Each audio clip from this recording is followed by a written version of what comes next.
Welcome to RTV9 news.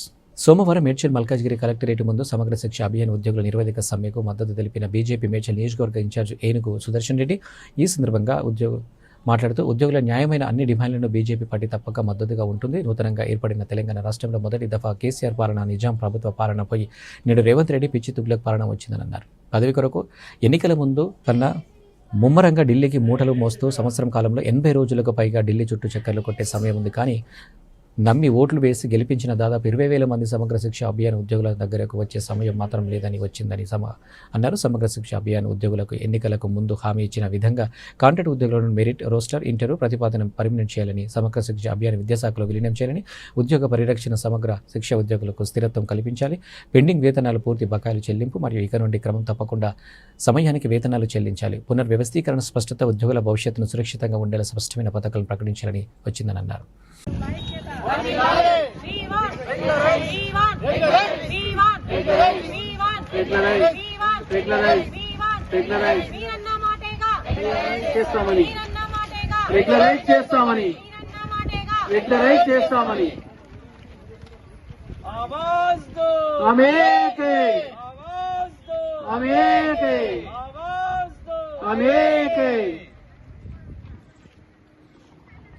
మాట్లాడేస్తున్నా.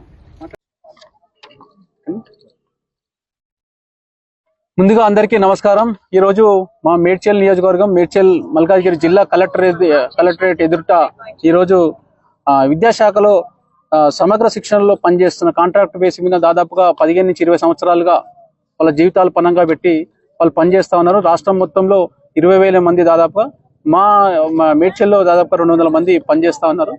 వీరికి గతంలో 10 సంవత్సరాల పరిపాలన టీఆర్ఎస్ పార్టీ పరిపాలనలో అన్యాయం జరిగిందని చెప్పి గతంలో ఇప్పుడున్న ముఖ్యమంత్రి గతంలో పిసిసి అధ్యక్షుడు రేవంత్ రెడ్డి గారు హన్మకొండలో ఇచ్చిన మాట వీళ్ళకి ఇది ఎంతసేపు అంటే ఓ ఛాయ్ తాగంత సేపట్లో మేము రెగ్యులేట్ చేస్తాం, అందరికీ అంటే మీ పనిని తగ్గట్టుగా మీకు హోదాగా అంటే అన్ని రకాల వసతులు కల్పిస్తామని హామీ ఇచ్చిన ముఖ్యమంత్రి రేవంత్ రెడ్డి గారు పాపం ఆయనకు అంటే తెలంగాణ ప్రజలు ఓట్లు వేసిన వాళ్ళు గుర్తొస్తలేరు. ముఖ్యంగా ఉద్యోగస్తులు అయితే చిన్న చూపు చూస్తా ఉన్నారు. నిదర్శనం ఇలాంటిది.